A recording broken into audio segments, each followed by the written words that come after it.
Hi, I'm Elissa. And I'm Robert. And this is Fighting Over the Remote, a podcast about finding what to watch next. Every week, one of us chooses what we're watching, and then we give our initial thoughts, awards, and ratings. This week, I had the remote. And I was forced to watch Love at First Sight. Robert, can you tell us what happened in Love at First Sight? Yes, Love at First Sight is about an American girl who is trying to get to London for her father's wedding. She's a little bit bumbling. She misses her flight, and then as she's waiting for the replacement flight, she meets a charming British man, and they fall in love, and shenanigans keep happening, and they keep winding up next to each other, and something's wrong with his seatbelt, so he gets moved to business class, and he's sitting right next to her. And then they're about to have their first kiss right in front of the restrooms, a super romantic moment. And then this guy flushes his dirty airplane poop, and and then they get to the airport. You're going through all the moments. Well, what's her name gets stuck in customs. The British guy gets kicked out of the airport, and then they go back and forth. And then she finds out that his It's Hadley and Oliver are their names. I don't think you said their names. No. Yeah, Hadley's a very forgettable name. I can never remember. I could remember Oliver. It's a gay girl name. I couldn't remember her name. Which is perfect for Haley Lou. I don't know if she's gay, but she has that vibe. I feel like there's a sprinkle in there. I feel like bi people love her. Yes, we do. Thank you. And then Hadley's at her father's wedding. She finds out that Oliver's quote unquote wedding was actually a funeral or a memorial. And so Spoiler alert. Leaves her dad's wedding and goes to the memorial, and she runs into Oliver, and he's big grumpy because of his mom's cancer, which makes sense. And then grumpy. Because he's big grumpy, he pushes her away and yells at her, and then she goes back to she gets lost first and has to ruin her dad's wedding even more. She walks back. She walks back and gets lost and has to ruin her dad's wedding even more and make him come pick her up. She's not. And then Oliver's he finds Jamila Jamil, who we'll get into. She shows up and gives him Hadley's backpack, which she somehow forgot, and he has to go track her down, and they have a big romantic scene on the terrace. He's dressed as Romeo, by the way, so it's very whatever. And then the movie ends with the stats of their relationship, which is pretty cute, I guess. So Sounds like you really loved it. I think I did actually like this movie a little bit more than I thought I would. Okay. So that's good. Especially for a Netflix movie. I don't really watch a lot of Netflix, straight to Netflix movies. Yeah. They have a very I feel like there's a quality to Netflix movies, and I don't mean that as they're so quality. I mean there's a certain something aspect that they all kind of have, and this is the first one that I've seen that I thought was it was cheesy, but it wasn't hammy. Does that make sense? Yeah, I think this wasn't the kissing booth. No, these are the kind of rom-coms I like, is when there is some of that cheesy this probably would never happen in real life kind of stuff, but it's also but it could. It's not so, unreal that it doesn't sound like an actual romance story that could happen to people. So I watched this movie over the summer. No, that's not true. I watched this movie probably 2 months ago, actually. Yeah, I think it was post-move to LA. Yeah, it was when I was at work one day and the baby was napping. I didn't mean to dox us, but oh my God, you told everyone what city we live in, as if no one would ever know that by just looking at things. Anyways, yes, so I watched it at work one day when the baby was napping, and I was pleasantly surprised because I kind of had the same kind of idea as you. I was like, this maybe sounds like it's going to be like a super cheesy rom-com that's going to be like really over the top. But I saw a clip of it somewhere before watching it. I think it might have been, I follow Haley Lu on Instagram. Of course you do. First and middle name basis. But now that I'm thinking about it, I just remembered this. So this movie came out in September of 2023, which was when the strike was going on. So no one was promoting it. Like she, couldn't post anything about it. The actors couldn't post anything about it, nor could the writers, I assume. So I don't think that it really got pushed to the top of people's minds in terms of like seeing things about it and all of that. But I know I saw something, and maybe it was just when it came out on Netflix, I saw it on there and was like, oh, maybe I should watch it. And I really, really liked it a lot. It brought what I wanted in a rom-com, but was also very down to earth and very real and raw, I felt like. It's very tender. And yeah, that's a good word to describe it. And it felt like a nice coming of age story that wasn't like, I'm growing up and I have things to deal with and like I have to be an adult. That it didn't feel like that, really. They didn't make that the epicenter, really. But it's also, I was looking, and it's actually based on a book. Did you see that? No. Yeah, it's based on a book. I think it also said it in the end of the movie in the credits. So it's based on a book. Yeah, it was based on a book written by Jennifer E. Smith. And the title is... the title is The Statistical Probability of Love at First Sight. So they just shortened it to Love at First Sight, which I think was a good idea because that's a really fucking long title for a movie. I really like this movie. Well, that's interesting. The original casting was Haley Steinfeld and Robert Sheehan. Yeah, if you actually look on IMDb, they still have Robert Sheehan. I'm sure there's somebody who's like a Sheen, you idiots. Yeah, probably. Well, that's not what I was saying. He is still on some of the goofs. Like his name is on there, but he's not in the movie, which is funny. Or like it's not the goofs, but it's like trivia or something like that. Like there was one that said something about like he's 9 years older than Haley Lu Richardson. And I was like, he's not in this movie. He's not at all in this movie. Yeah. Tell us more about how you felt about the movie. What did you enjoy? I mean, like you said, it's very sweet. It is a little cheesy, but tender is the best word I can think of for it. It does have like it's good at those little like sweet moments of two people falling in love. And I thought the chemistry of the two leads was really great. They have really great chemistry. I thought I had never seen the guy before, but he was actually in Bohemian Rhapsody, and now that I've but he had like long hair in Bohemian Rhapsody because he was playing a rock star, so it's like I didn't recognize him at all, and when I saw that he was on his like IMDb credit, it wasn't until I like looked at the images that I was like, oh, that guy. I hadn't seen that, so I hadn't seen him in anything before this. Yeah, it's weird. He hasn't really been in much that I've heard of other than Bohemian Rhapsody, and then he was in X-Men Apocalypse, which I never got around to seeing. Although I am a big X-Men fan. I just heard the movie was bad, and I didn't want to see it. That's fair. And then, I think we both love Haley Lu. She's she's great in everything. She was in Split, which I saw like in theaters 7 years ago, and I like completely forgot that was her. It's that movie where James McAvoy plays like somebody with split personality, and it's like he like kidnaps 3 girls, and he's like fighting with his split personalities. One's like a monster, one's like a little boy, one's like a really sweet lady, and it's a very like creepy and weird movie. It's directed by M. Night Shyamalan, I think. I have not seen that. But she plays like a popular girl that gets kidnapped by him.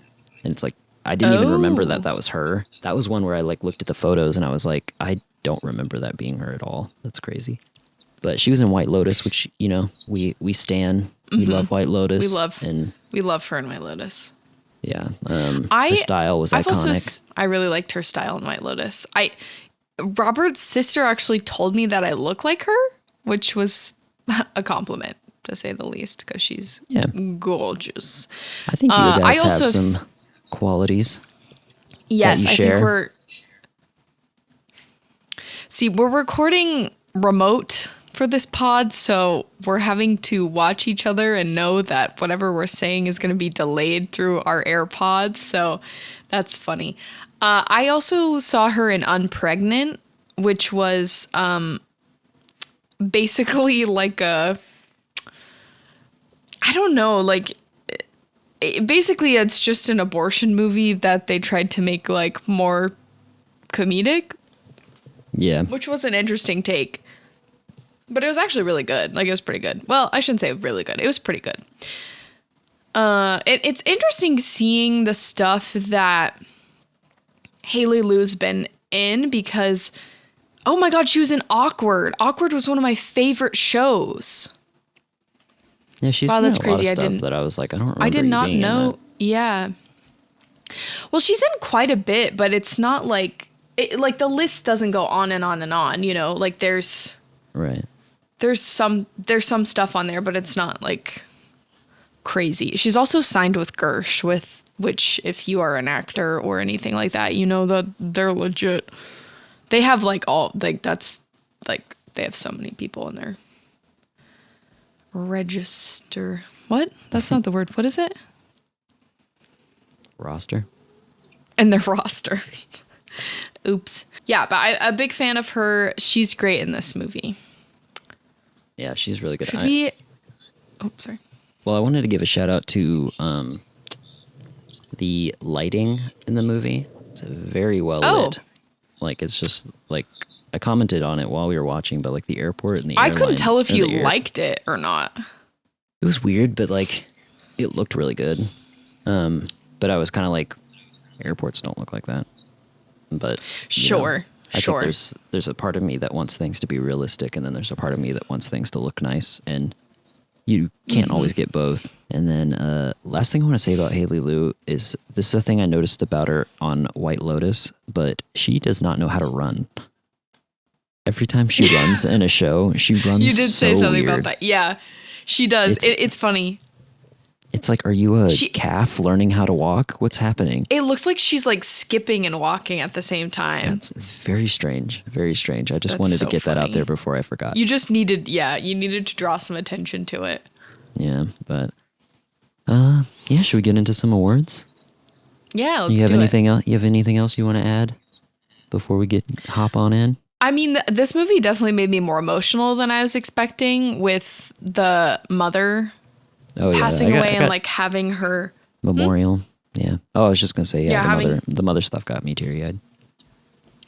Having her memorial was very emotional for me because I was like, that's such a beautiful thing to let someone who's passing away experience because some people will have the opportunity to say goodbye to someone that they love and they'll have the guts to do it. And like, I think that's an incredibly difficult thing to do when someone is passing away, as opposed to, giving the family a card later saying whatever heartfelt things you wanted to say. Like, I think that gives a really interesting twist to the movie by having that take place within the movie and also having that character be present.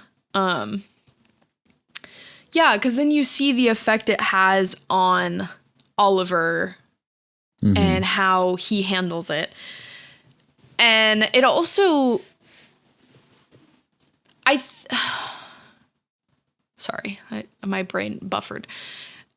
I think it's an interesting take on a coming-of-age romance because they are both dealing with things that are very difficult for a young adult to deal with. Like having to deal with your parent marrying someone else after not seeing them for a couple of years and like the parent expecting everything to be fine. And then also the death of a parent that has been like impending basically since he was a kid. Yeah. I really appreciated that because it wasn't just like, we're including these things in the movies, so there are things that make their lives harder. It's like they actually put the work into adding it within the structure of the film and allowing it to have presence and depth within the two characters. And I really appreciated that. And I know it was probably within the book, so that's why it was included. But I just appreciated that it wasn't just about these two people that met on a plane and the back and forth of it all. Yeah, they're both grieving in a way. Oh, absolutely. Yeah, for sure. Should we get into awards? Yeah. If this is your first time joining us, we're going to go through, like a couple, maybe like a dozen categories, and we're going to pick winners. We're going to debate it a little bit, and hopefully we can come to an agreement. Sometimes we don't, but we try to just pick one person who wins or one thing. And then we actually send awards out to people. Yes, we do. Yeah. We've gotten a few calls from lawyers asking how we got their addresses, but just so y'all know, you don't have to worry about that. That's not something you have to worry about. That's for us to worry about, so we know where to ship your awards. Your life's not perfect. Worry about yourself. Our first category is going to be the award for Best Acting. Yes, it is. For Best Acting, I think there are a lot of people that could win in this category. I think this movie's like really well acted, actually, which kind of surprised me. There's a couple that I have for worst acting, but for Best Acting, I think either the leads or Oliver's parents were both like really good. I thought they were both amazing. Especially the mom. I have her for favorite character, not in the main cast. Oh, okay. Yeah, we can get into that in a second. Who do you think was the best performance? Honestly, I love my girl Haley, but I think Ben Hardy, the guy who played Oliver Jones, I think he, for me, was the best because he had the part where he's breaking down in front of Hadley was very well done. I felt like you saw so many different emotions on his face, and he also was just a great actor through the rest of it. But for whatever reason, that part and like the part where he's talking to his mom just felt very genuine to me, and it felt like he played to the full range of the character really well. I also just think he was, I think the movie itself was casted really well, and so I think like just having such good chemistry between them was really helpful. But I think he was the best. He just brought something really essential to the movie and made it more than like what it could have been. Yeah, especially since I'd never seen him in anything before. Mm-hmm. I think he was definitely the most surprising performance to me because I'd never seen him. And then he was just really, really good. I mean, especially the speech that he gives to his mom on the stage, talking about how he can't quantify her, was really beautiful. That was really sweet. And I mean, he could bring those tears in a heartbeat, huh? I mean, he cried a lot in this movie, and it was believable every time. Yeah, so I'm more than happy to give that to him. I also think he did a really great job of adding more to his character because it felt like his character was not, to me, it felt like it wasn't fleshed out very much. It was just like, he is a math guy and everything is math in his head, which I get like people are actually like that in real life, but for whatever reason, there was something within like the writing of his character that felt kind of left out to me, but he fulfilled it with his acting. Yeah, that kind of character doesn't really jive with me very often. The sort of like, everything's quantifiable. Oh, calculations. I really like math. Exactly. I'm trying to look at his IMDb, but my computer's not working. Do you know how old he is? Can you see that? Let me pull it up real quick. Oh, now my IMDb. Oh, no, wait, now I got it. Okay, hold on. Oh my God, he's 62. No, he's not 62, but he's 32, 33. 32. Yeah, that's pretty crazy. He looks younger than me, I think. Wow. Yeah, I did not think he was that old. That's not that old. That's not old, but no, I didn't know. It's older than I didn't know he was in his 30s. Yeah, I thought he was going to be 20-something. Okay, so we will give him Best Acting. Ben Hardy, keep an eye out in the mail. In the mail. Keep an eye out for your mail. Haley Lou's only a month older than me. Wow. It's weird when you see your birth year on successful yeah. people's I hate that. date of births. Me too, a little bit. I hate that. As an actor, and I see another actor that's the same age as me that has accomplished significantly more than me, it really stings. Yeah, I'm like, come bullshit. on. It It's works not- out. It works out. not However, it bullshit. works out. Eventually. What about worst acting? Do you have anybody in mind? I honestly, no one came to, like, no one stuck out like that to me personally. I already know who you have on there. But I don't think you do. I would say maybe the new stepmom a little bit. Yeah. I kind of saw her as like acting on purpose because she's trying to impress Hadley. So I kind of Yeah. thought that was a character choice. I think so. Like you said, there's not really like a bad performance. I thought that the guy who plays Hadley's dad was pretty bad in the first half. Yeah. But then I thought the scene where they talk at the little like market or wherever they were, I thought that was a pretty well acted scene. But he would definitely have been my vote if the movie stopped like Midway 60 minutes through. in. Yeah. Wait, so you're not saying Jamila Jamil? No, I mean, she's fine for what she is. I do think she's a little bit cringe, but you know, it's not like she was a bad actor in this movie. She was what she was. I don't think I needed this like Cupid character, you know? No, but she's not Cupid. She's playing Fate. That doesn't make it any different for Well, me. it's something that Shakespeare would use. Like, he would have characters that would drive the plot forward that were maybe not necessarily essential, that were That's like... interesting. Did Shakespeare write this? Shakespeare wrote this movie, actually. Are you serious? Yeah. Holy shit, how do you know about airplanes? Did you not see it? You didn't see it on the IMDb? It says written by Shakespeare. William Shakespeare. Damn, I didn't know he knew about airplanes. Did they have those back then? Okay, shut the hell up. But, actually, I think that that's an interesting parallel. I mean, I'm drawing the parallel, whether or not they did that intentionally. But, with the mother's memorial was Shakespeare themed, and which was a beautiful memorial, might I add. Again, so it seemed interesting that they chose a whole entire character to play Fate, because they could have just had Jamila Jamil be the narrator and just do voiceover. But they included the character itself as multiple characters throughout the film that allowed the relationship to work out. If she as the character as Fate is what I think of. If she had not been present in the movie or the story, then they would have never found each other. All right. It just felt very theater kid to me. It didn't jive with me. It's all right. Well, yeah, because it's not supposed to be... She's not supposed to be a character. She's meant to be the presence of Fate, or the presence of Fate, really, I think is the only way to put it. That's fine. But I'm glad you didn't think she was the worst. No, I mean, I don't really know who the worst actor was. Yeah. I don't think we have to give that award out every week. No, I don't think so, because I kind of feel bad doing it. Maybe one of the bridesmaids. They were pretty weird. Okay, well, we'll give that out to a few people. A few people, if you're listening, be on the lookout. A few people. Yeah. Favorite character not in the main cast? You kind of already spoiled that. That's actually my choice too. So the mother. That's pretty. She was pretty incredible. Chalk, pretty easy. She was such a good actress. I don't think I've ever seen her in anything. I was about to say, I don't think I've ever seen her in anything, actually. Sally Phillips. Oh, she was in Bridget Jones.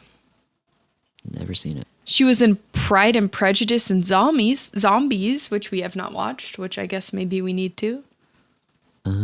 Need is a strong word, but can. Oh, Mm-hmm. you know what? Yes, I do know her. She was in Veep. I remember her in Veep. I didn't know she was in Veep.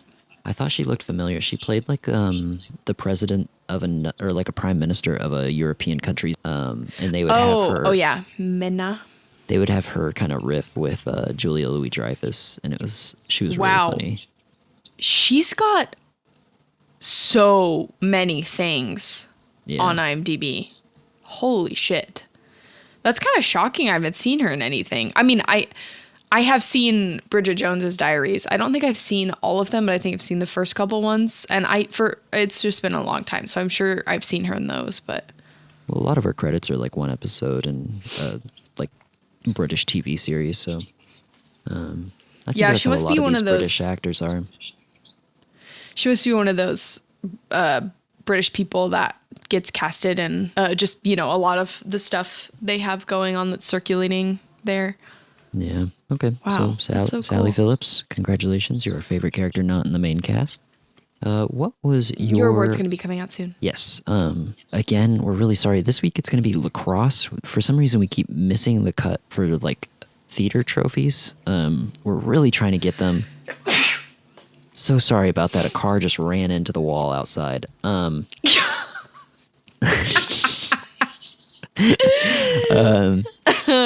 Yeah, we haven't been able to order any of the theater trophies because they just give those shits out to any old actor anywhere. Well, a 3-year-old in a Christmas play. It's crazy. Tom Cruise just keeps buying them all up and giving them to and himself. just putting them around his house. Yeah, it's very weird. That's what our local trophiesman said. So very interesting. Anyways, yeah, sorry. Enjoy your lacrosse trophy. What was your favorite scene? Or what do you think the best scene in the movie was? That was really hard for me. I really enjoyed the last scene because I love the gushy, heart-spilling moments where you're like, oh, they're going to kiss finally. But I also really enjoyed... Kiss. Yes, I do. Yes, I do. And I'm not going to feel bad about it because kissing is adorable. And it's so funny to think about when you really think about it. I also really enjoyed the scene where they're getting to know each other on the flight as well. I think it's very sweet. I put the whole plane sequence. It was very genuine, and I also wonder if they improvised a lot of it because it felt very natural between the two characters. Mm-hmm. For the most part, like other than like her talking about her dad and stuff like that felt like, oh, we're including this because it's going to come up in the plot. You know what I mean? But other than that, it felt very natural. Yeah. It reminded me of a first date I had with this like really cute podcast host. Oh my God, me? Shut up. No, but it felt like a very real scene. Like, Yeah. I mean, that's like, it's kind of like we chatted in our early, like you're afraid to say what you're actually like thinking, but you're both thinking it, and it's very cute. Yeah. So cute. The plane, that what we're deciding? We're kind of. I'm willing to let that one be the best scene because it's pivotal. It's cute. It's sweet. The one you're talking about. I have later on for a different award. So we can give it out later. What was your worst moment? I really struggled with this one. I did too. This is going to be more of a nitpick, I guess. No, I'll save that for later, actually. Never mind. I think the worst moment was maybe when the brother was playing the music loudly in the airport. Maybe that was just because it was cringy or something, but that's I was what like, I put. Is that what you put? Yes. We are in different states. We're 2 time zones away, so we're not copying each other's notes. We didn't talk about it either. We didn't talk about this prior, so I think that was kind of unnecessary. Like, I understand that they needed to put a little bit more beef of like how funny the brother was in there, but yeah, I didn't need that. He was pretty funny, but yeah, that part I was just like, it made me cringe because I would kill my brother if he ever did that. Not that he ever would. But. Okay, so worst moment goes to the cops making Oliver and Luther leave the airport. I also, a fun fact about that is that they are wearing some sort of like British, like Royal Lines uniforms, and apparently that's a train. Oh yeah, a train company, not yeah. So there's a little nitpick. I saw that. The worst moment. Yeah, I love that. I love that IMDb has the goofs on there. Those always are like really interesting to me. Very silly, but. What was your favorite line? I think mine was the very ending, like where she like sums up their relationship. I thought that was really sweet. There's a few like that also made me sad. I think the dad's like line to Oliver about how even if he knew all the odds that his wife would get cancer and stuff, he'd still do that all again. I'm kind of a sucker for like those kinds of lines though. So I love either one of those, but I think the final numbers one would be my choice. I'm gonna read the one of the dad talking to his son about the mother. So it's the character Val talking to Oliver. He says, "If I knew the odds that your mother was going to get cancer and die when I fell in love with her, do you know what I would have done differently?" Long pause. Absolutely nothing. So that one, whew, I'm not going to cry. That one is just, it showcases the pain of losing a loved one very well. Like, just like, I would have never done anything different. I'm content in my decision, even though I know how painful this is going to be. Yeah. I also enjoyed the line. I don't think I have a specific line, but the conversation of Hadley with her dad, Andrew, when she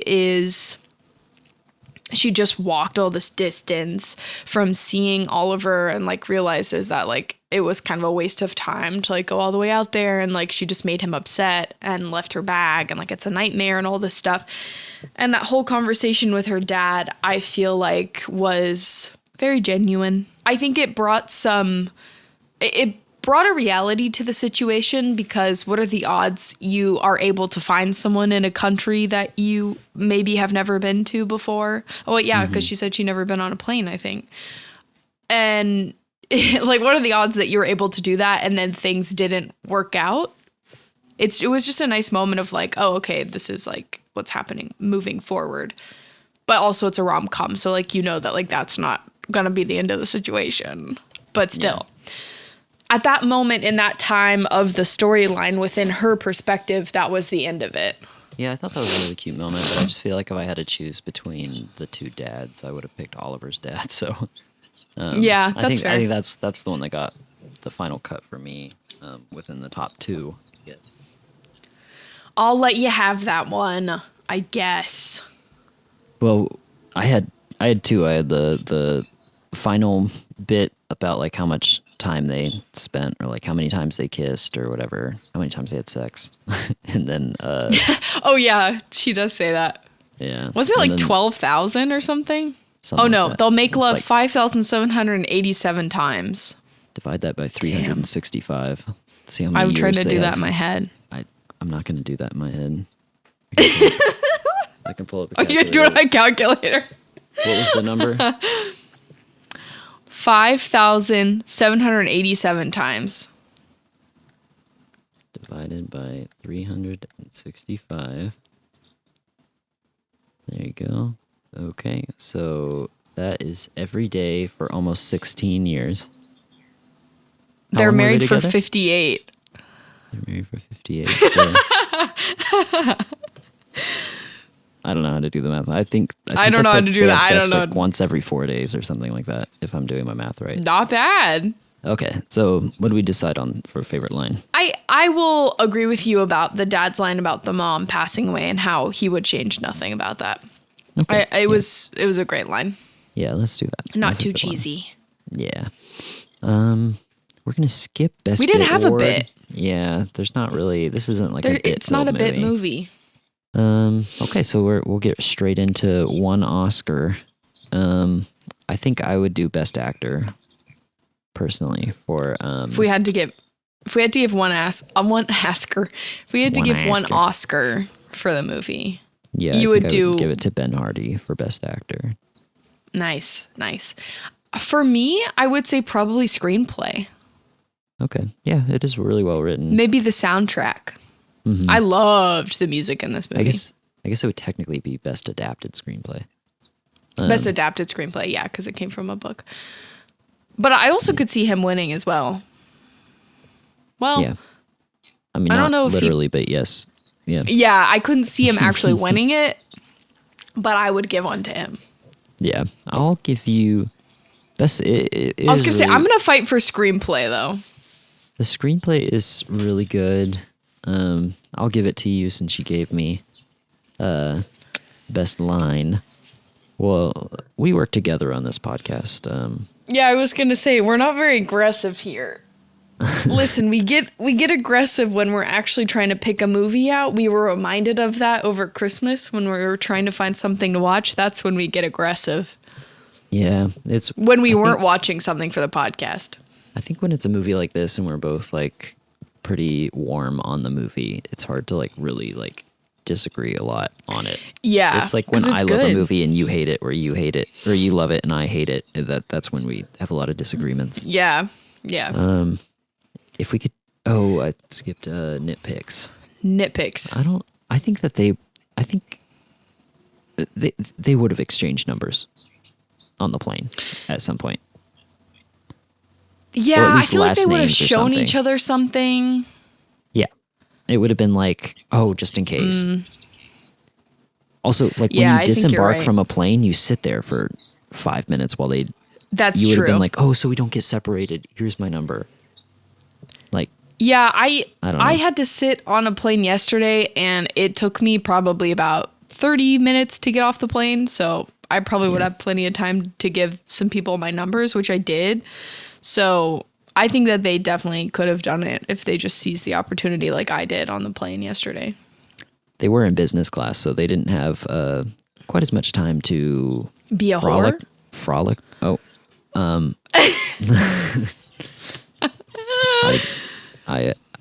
you said it. Well, it was great because like I was condensed with all these people, so like I just gave my number out just like all around, like in a circle. Just to anyone that wanted it. And just like, hey, call me for a good time. My boyfriend's out of town. I wish you guys could see the face he's giving me right now. How many of them were called? All of them. All 15. Really? Wow. Yeah. Wow. So it's going to be a busy next couple of days while you're gone. Right. That's why you're so late hopping on today. Yeah, I just got done with the session. Do you have any nitpicks? I do. I had one earlier that I was going to say was a nitpick and I forgot what it was. But I will say that at times it doesn't always feel cohesive. Like there are small moments that kind of feel a little bit out of order or like funky kind of. I can't really think of anything specific. I just remember having that feeling during the movie, which I wish I could have. I wish I would have written down a couple of that. I wish I would have written down the times when I felt like that and that came up. But I just remembered my actual nitpick. That's not more general. And that was when Lou Richardson, what's her character's name again? Hadley. When Hadley is leaving the memorial and walking back to her dad's wedding, she's wearing shoes that give her a blister. And her feet get all bloody. Her heels are all bloody, which every girl's been there, especially when you're heels that are brand new. And she walks up to this storefront that's like, it's like a market or something, and it's like a, vintage clothes or something. And she's like, can we do a swap? And then she like trades her shoes for tennis shoes. And I was like, there's no fucking way someone that has a curated vintage store would look at those shoes and not see the blood on the heels and be like, no, you can keep those actually. Thank you though. Like there's no way. That's a good one. They would give her like these really nice looking Nikes. It's just that wouldn't happen. Yeah. That's a silly one, but that's really the only one that I feel like I can find that feels legitimate. I mean, I guess mine kind of would make the whole movie moot. So I don't know if okay. No, I don't know if that makes it a nitpick or if that makes it like a genuine plot hole. I mean, it feels, I don't even know. Yours feels really valid. To. Do we send it to the vendor? Like that was we'll send it to the director. That was a really poor trade. And it'll be, I don't even know what. Oh, so you're saying the shoe one? Yeah, I guess so. I really struggled to come up with mine. I didn't even think about the shoes. I remember that bothering me while we were watching it. So Yeah. yeah, we can do the shoe one. That one's probably the easiest. That's probably like closer to an actual nitpick too, because that would be like just a Yours small feels change. so important to the actual plot of the movie that it's like if we chose that as the number one nitpick, that's like the unraveling of the whole movie. That'd be like us saying we didn't like all the following moments. Although yours makes a lot of sense because I think I feel like they would have like I can picture it in my head of like, oh, I have this song that you should listen to. Can I send it to you? Like, what's your number? Or like something. They would exchange Instas or something. Like, right. something. Right. Well, okay, we'll give it to the vendor. Vendor, be on the lookout. Yeah. Don't know your name. Didn't see you on the list, but you got no game. We caught you slipping in this movie. No. That's why you're so not making a profit. Keep if you could go girls back in bloody time shoes. and make one change to the movie, what would it be? I actually didn't. I couldn't think of one. Really? Nah, That's surprising. I mean, I was fine with all the roles. I was fine with the actual plot. I didn't really have anything to really change. Maybe recast the second wife. But that was like, that was just like, I don't know. I don't think her and the dad haven't had any chemistry. So like, she looked really young too. Well, it said she was like a student, wasn't she? I thought she was like a student of his. Oh shit! I didn't remember that part. Maybe I'm just making that up. I don't know. No, actually, I think she might have said that she was a fellow teacher, like a peer.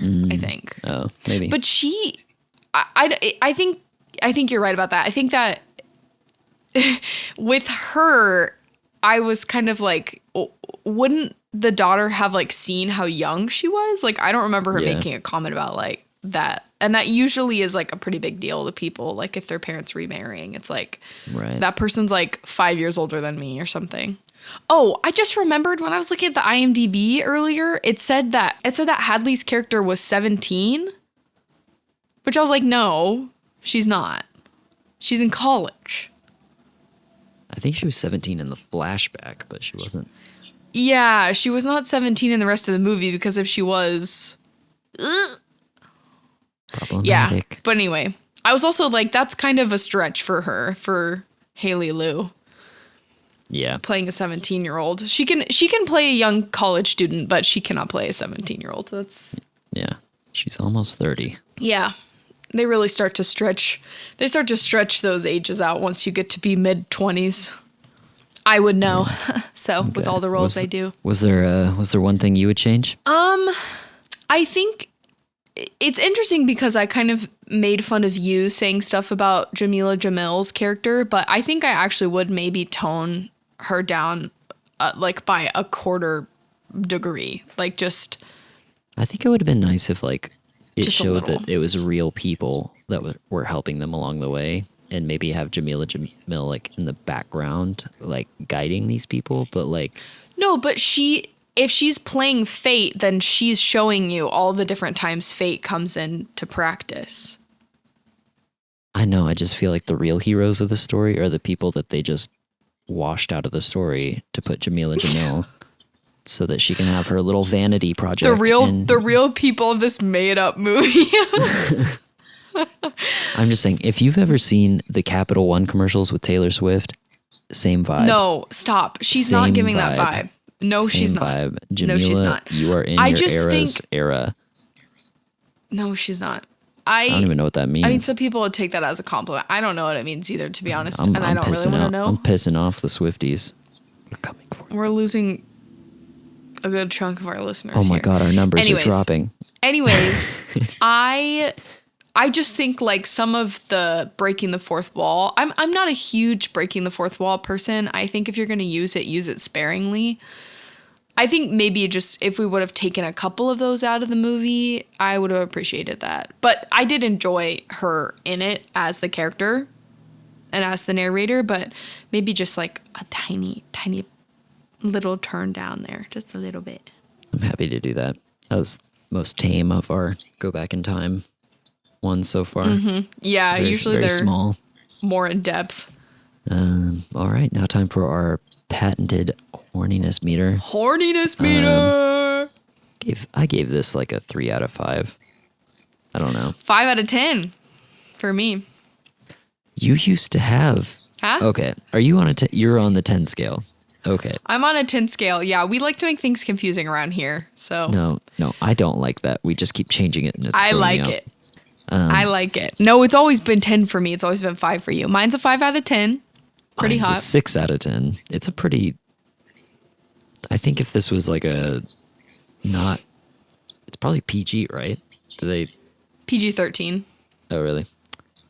I think if it was rated R, this would be like a much hornier movie. But as it is, we just go off of looks, and they are looking at each other like a couple like they want to fuck. like a couple of jackals in a cage. I don't know. You know how jackals are really horny? Everybody knows about jackals. Everybody knows how horny jackals are. Yeah, I thought it was horny enough for a rom-com, but I would have liked a little sprinkle of something extra in there. You know what I'm saying? I think hell will freeze over the day that you don't say that. You said that in Interstellar. You're going to say that on every movie. That's correct. Yeah, I want to have... it's just... sex comes up all the time in real life, so why isn't it in more movies? You know what I'm saying? Yep. I know there are movies dedicated to it, but I don't watch those. So... You know what I'm saying? Mm-hmm. Would you recommend this to someone with your tastes? No.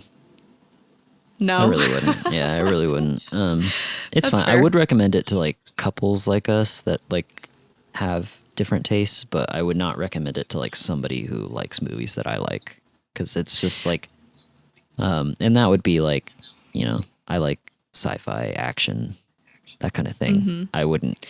This just. It doesn't fit that. But you would put it above like a lot of other rom-coms, right? Like a lot of the super cheesy ones. Yeah, I guess so. I mean, I haven't really seen a ton of them. I feel like the ones that I've seen have all been like the top tier rom-coms. So like I'm very like skewed. That are actually good. Yeah. Because it's like when I watch a rom-com, it's usually like a very famous one. I don't watch a lot of like, I'm not like you. I don't scroll Netflix and like pick a rom-com to watch. Like I don't do that. I do my research. You don't do that very often. For the most part. Yeah, but you scroll Netflix, you see a rom-com, you look it up, and then you watch it. I know a good one when I see it, though. That's fair, but I don't watch the puff pieces. Really. I would never watch this by myself, so I wouldn't recommend it to people with my taste. That's totally fair. I do think just in terms of people who might be similar to you in their movie tastes, I will say that the acting in this movie is significantly better than a lot of rom-coms. So it does have that going for it. That's true, and it's really not as cheesy as most rom-coms tend to be. At least I didn't think so. Okay, so you're rewriting the movie to better fit your tastes. Give us a lowdown. I didn't write it down because I struggled to like kind of come up with it. The only thing I could maybe think of was that Oliver's mom was actually the woman that Hadley's dad was marrying. Is marrying?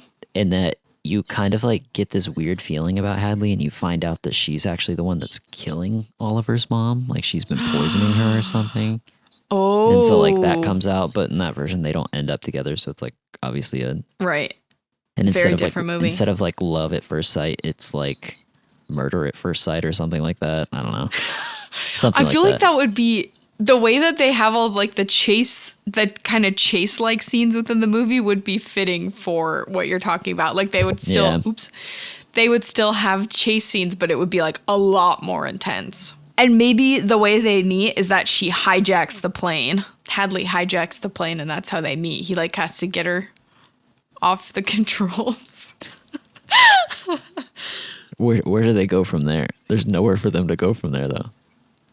That's the end of the movie. No, he takes over the plane, and he lands it safely, and she jumps out with a parachute, and then they're chasing each other. And then they meet at the wedding or something. Yeah, I should have let you rewrite it. I'm onto something. Maybe I should be writing action movies right now. No, what I was going to say was that then the final scene instead of it being like him coming up to kiss her on the balcony, it's him like trying to track her down. She thinks that she's gotten away with everything, and he like sees her up there, and he has to like climb up and for a final confrontation.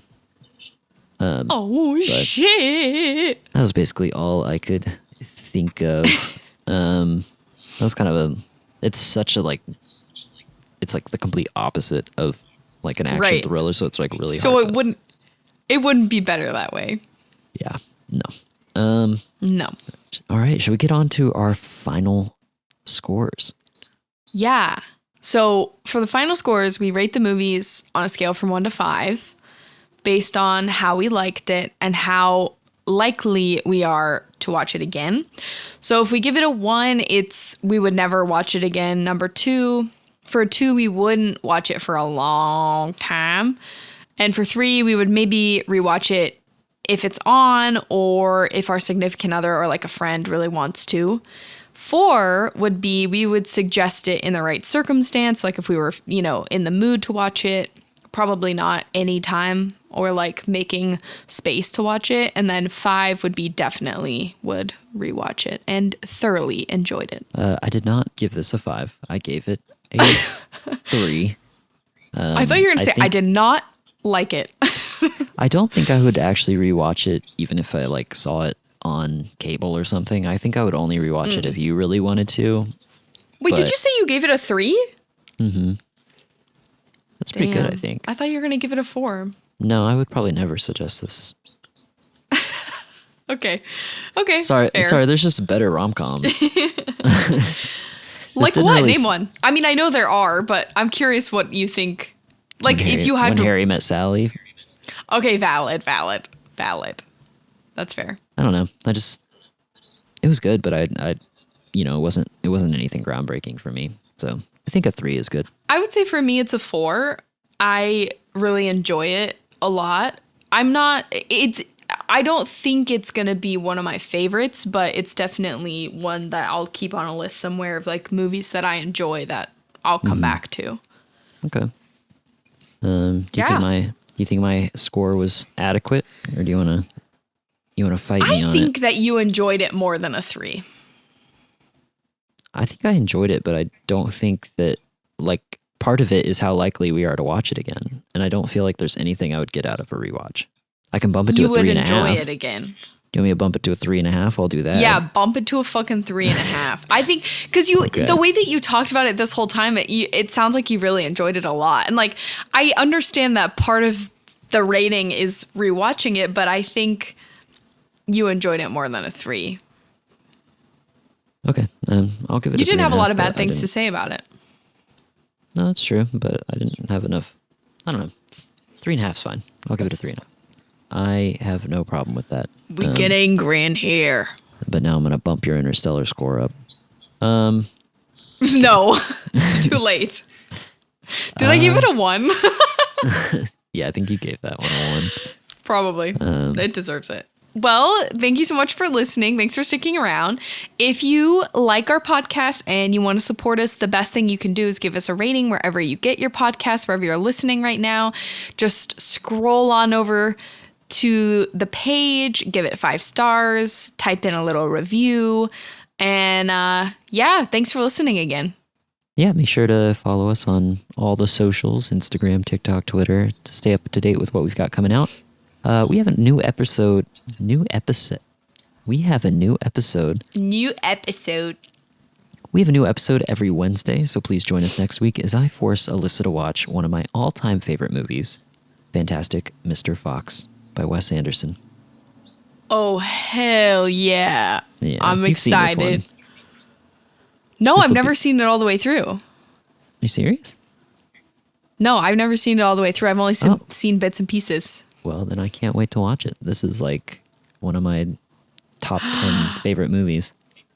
Okay, also, for those of you listening that don't know me super well, Wes Anderson is one of my favorites ever, and I also someday want to be in one of his movies. So this is a win. This is a win for me. That's why I'm very surprised you've never seen this one all the way through. I think it was one of those ones that I suggested to my parents and we started watching it. My parents hated it, so we stopped watching it. Oh, yeah. The claymation of it all. I think that's what happened. Yeah. I think I've seen the beginning, maybe. I have a feeling it'll be one of the rare ones where we both give it a very high rating. Heck yeah. But yeah, we'll see you guys next Wednesday as we discuss Fantastic Mr. Fox. Bye-bye. Bye.